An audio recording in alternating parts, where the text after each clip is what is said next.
Texas lawmakers are working to make schools safer by tightening the rules for responding when something goes wrong. Senate Bill 271 improves on policies to protect students from staff misconduct, especially sexual misconduct.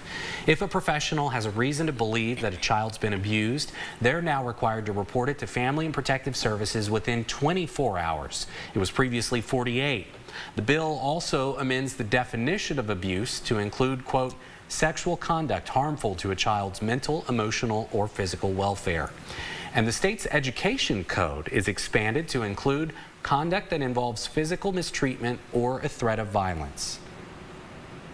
The educator threatens, say, students such as telling them, shut up or I'm going to beat you up, then those are issues that would trigger a reporting requirement from a school system over to the state board.